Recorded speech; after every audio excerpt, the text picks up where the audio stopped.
નમસ્કાર ગુજરાતના તમામ ખેડૂત મિત્રોનું હાર્દિક સ્વાગત છે ગુજરાતની એકમાત્ર તાજા અને સચોટ ખેડૂત સમાચાર આપતી યુટ્યુબ ચેનલ જાગૃત ખેડૂત ઉપર। તો સર્વપ્રથમ વાત કરીએ તો ખેડૂતોને સસ્તા વ્યાજે મળશે 5 લાખ રૂપિયાની લોન। યોજના શું છે અને સંપૂર્ણ યોજના વિશે માહિતી મેળવવાના છીએ, તો સમગ્ર વિડીયોના અંત સુધી નિહાળજો ખેડૂત મિત્રો।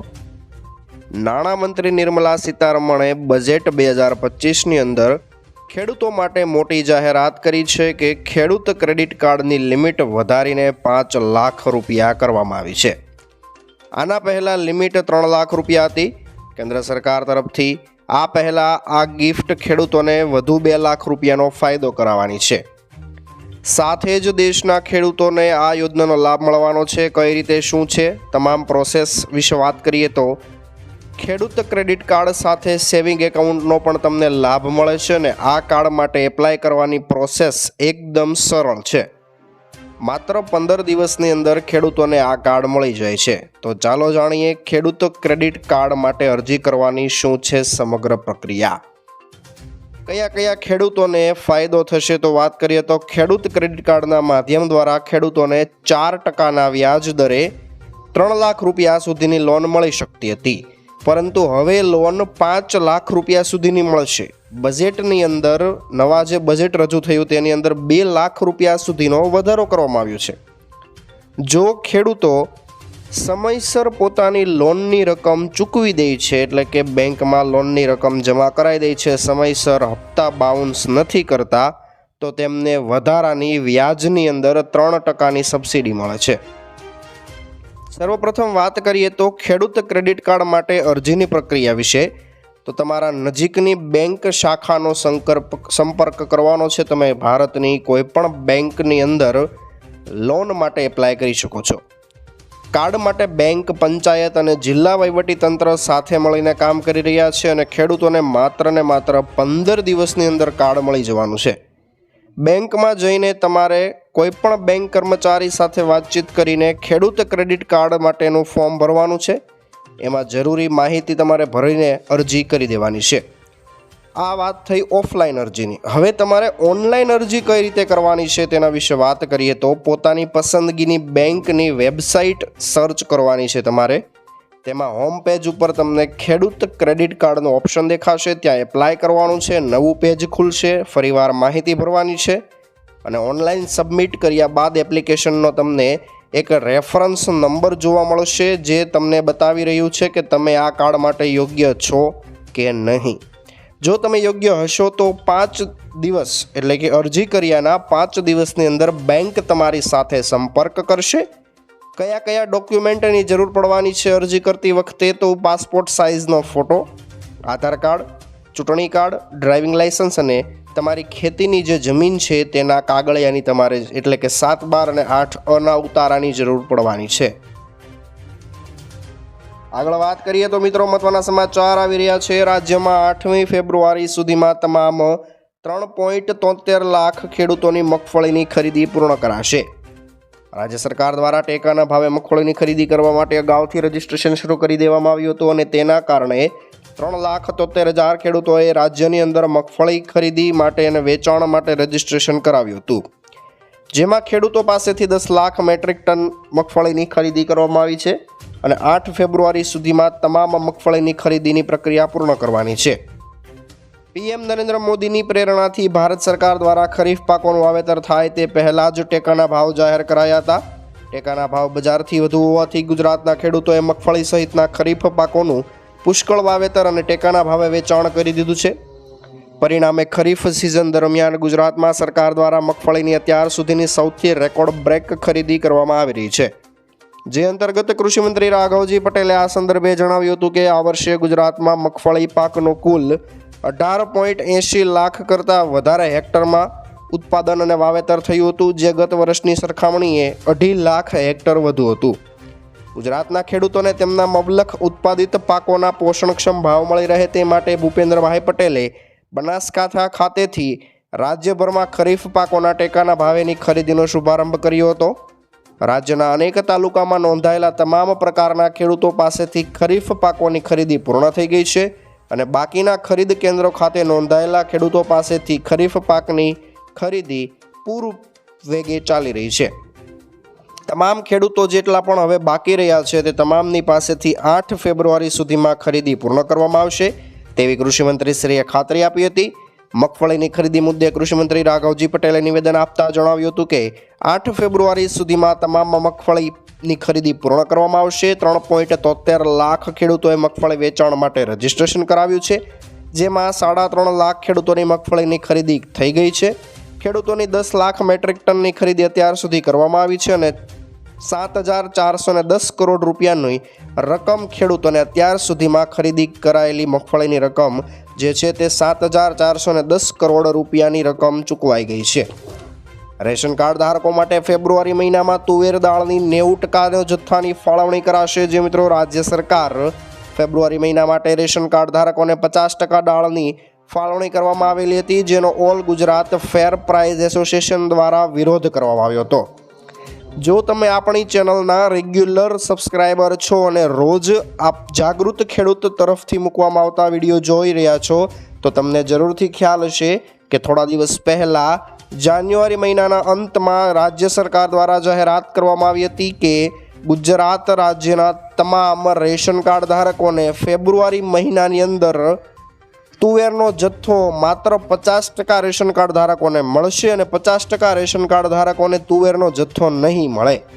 અને તે 50% રેશન કાર્ડ ધારકો કયા હશે તેની સરકાર દ્વારા કોઈપણ જાતની જાહેરાત નથી કરવામાં આવી અને અત્યારે all Gujarat fair price association દ્વારા તેનો વિરોધ કરવામાં આવ્યો હતો. કારણ કે આ પ્રકારની ફાળવણીથી અડધા લાભાર્થીઓને તુવેર દાળથી વંચિત રહેવું પડે અને રાજ્ય સરકારનો આ પદ્ધતિ વેપારી અને ગ્રાહક વચ્ચે ઘર્ષણ પેદા કરે તેવી બની રહે એવી હતી.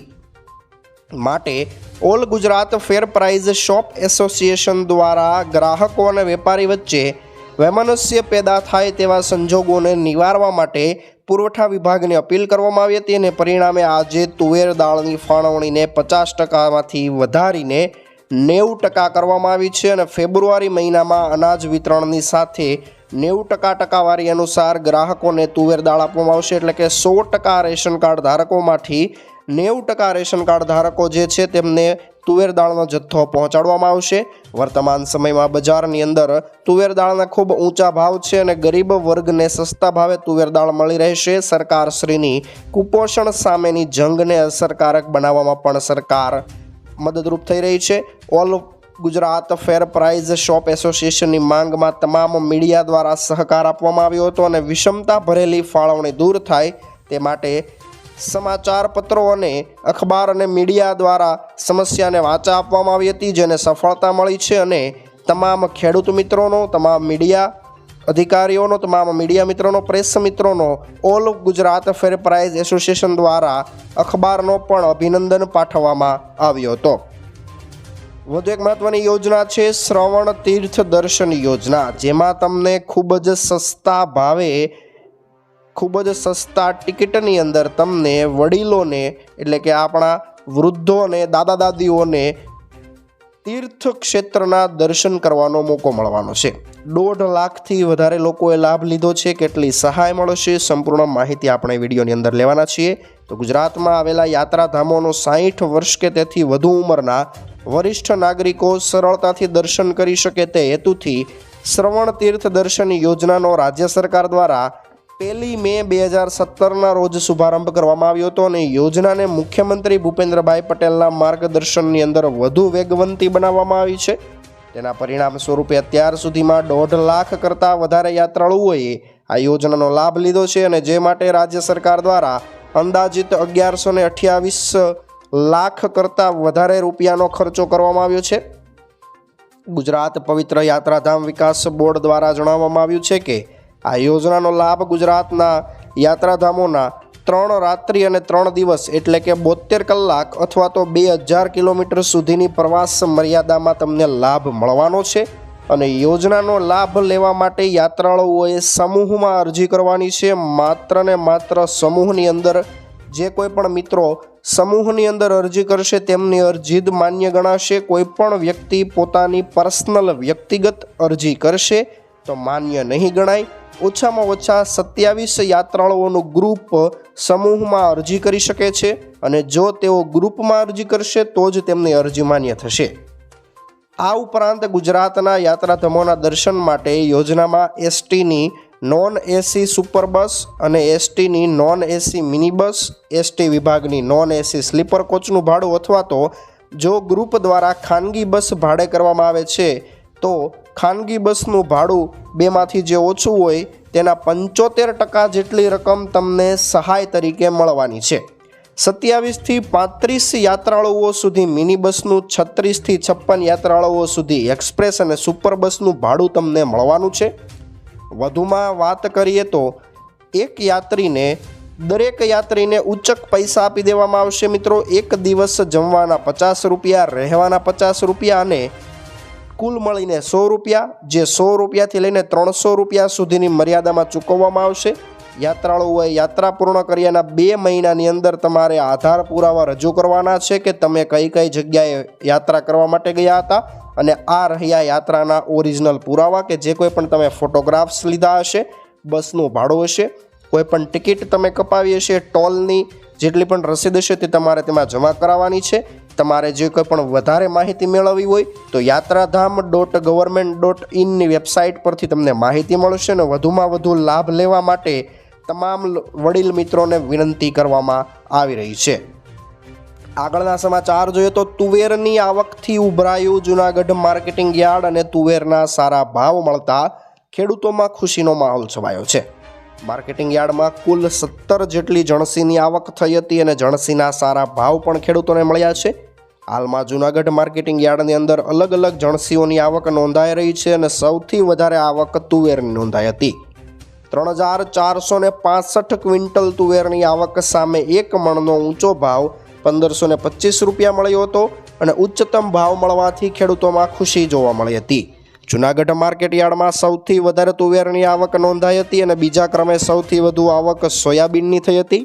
સોયાબીનનો 1681 ક્વિન્ટલ આવક સામે 1 મણનો ઊંચો ભાવ 830 રૂપિયા અને નીચો ભાવ 1 મણનો 720 રૂપિયા નોંધાયો હતો અને સામાન્ય એવરેજ ભાવ 790 રૂપિયા નક્કી કરવામાં આવ્યો હતો.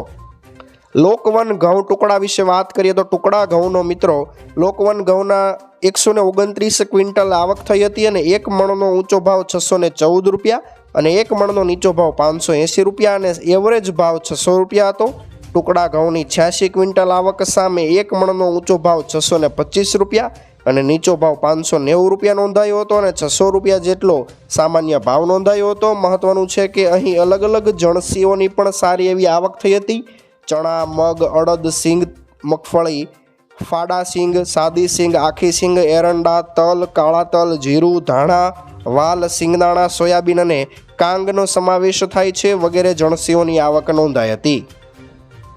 કૃષિ વિભાગ તરફથી મહત્વના સમાચાર મળી રહ્યા છે. વોટરશેડ ડેવલપમેન્ટ ઘટક 2.0 ભારત સરકાર દ્વારા કુલ 2.92 લાખ હેક્ટર વિસ્તાર માટે કુલ ₹687 કરોડ મંજૂર કરવામાં આવ્યા છે.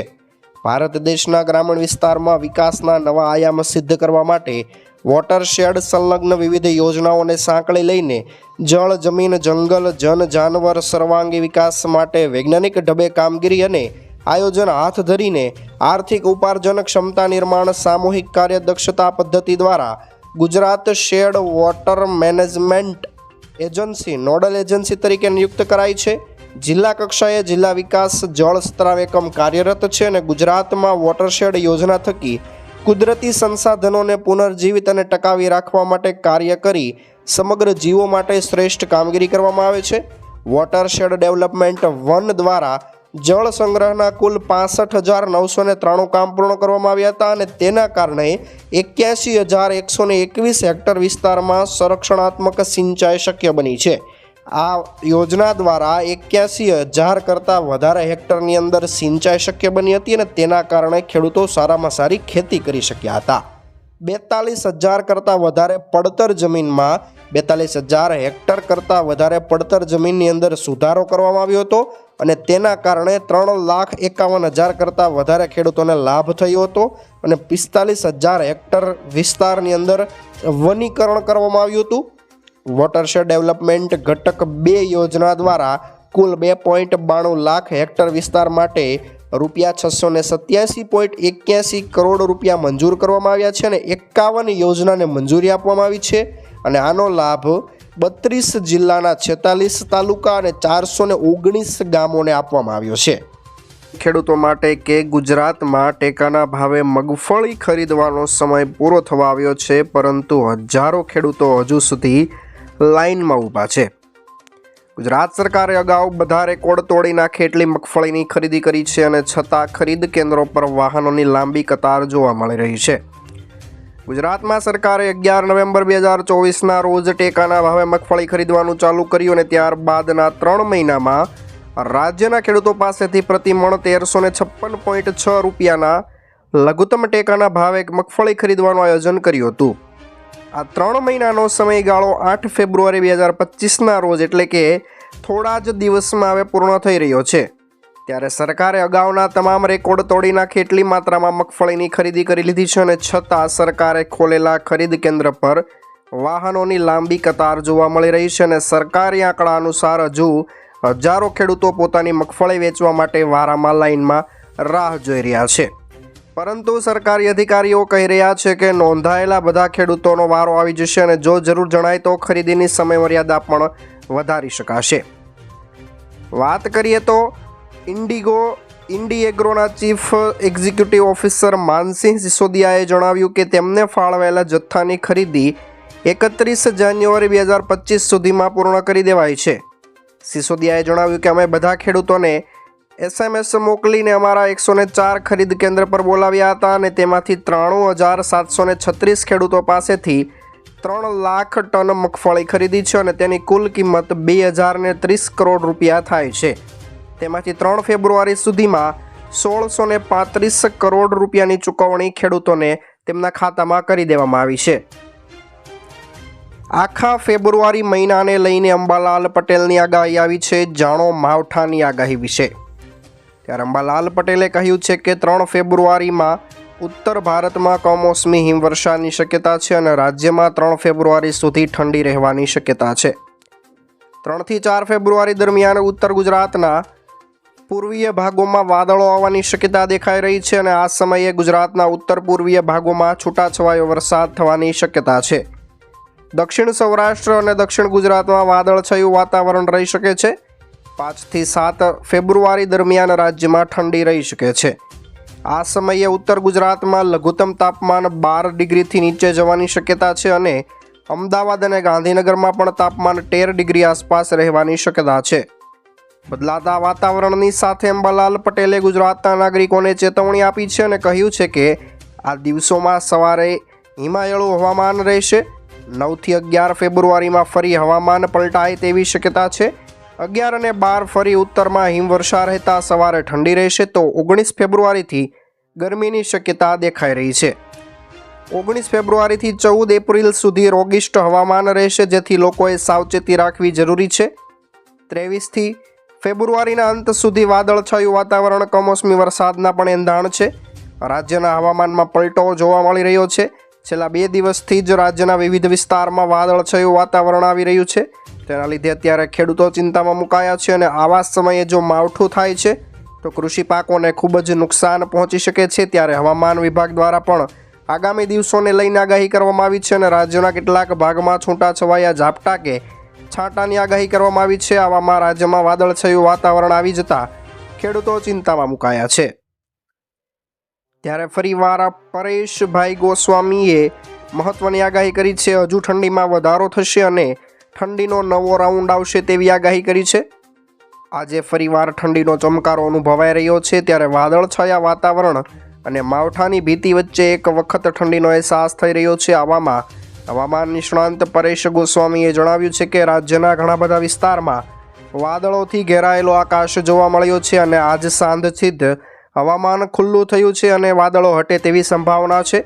સાથે જ તેમણે ઠંડીના રાઉન્ડ, તાપમાન, પવનની ગતિ અંગે માહિતી આપી હતી અને જણાવ્યું છે કે પવનની દિશા છેલ્લે 3-4 દિવસથી ઉત્તર પશ્ચિમથી તો ઘણા જગ્યાએ પશ્ચિમના પવનો જોવા મળ્યા હતા. તેના લીધે કેટલીક જગ્યાએ ઝાકળ પણ જોવા મળી હતી. આજે સાંજે ફરીથી પવન ઉત્તર દિશા તરફ ફૂંકાશે. સાથે જ પવનની ગતિ 8 ફેબ્રુઆરીથી સામાન્ય થશે. ઝાકળની વાત કરીએ તો પવનનો બદલાતા ઘણા વિસ્તારમાં ઝાકળ અને ધુમ્મસ જોવા મળી હતી અને સાંજથી જ ફરી પવનની દિશા બદલાતા ઝાકળ વર્ષામાંથી રાહત મળશે. હજુ ઉનાળો શરૂ થવામાં વાર લાગશે. ફરીવાર ઉત્તરના પવન ફૂંકાશે, તેના લીધે ઠંડીમાં વધારો થશે. હજુ પણ ઠંડીનો એક નવો રાઉન્ડ આવશે અને 2 થી 3 દિવસ સતત તાપમાન ઘટે તેવી શક્યતા છે. સવાર સાંજ રાત્રે ઠંડી ચાલુ રહેશે. આગળના દિવસોમાં પણ શિયાળાનો અહેસાસ થતો રહેશે અને હમણાં ઉનાળાની શરૂઆત નહીં થાય. આજના મુખ્ય સમાચાર. નવા સમાચાર સાથે ફરી એકવાર મળીશું. ત્યાં સુધી જોતા રહો યુટ્યુબ ચેનલ જાગૃત ખેડૂતને. જય કૃષિ વિજ્ઞાન.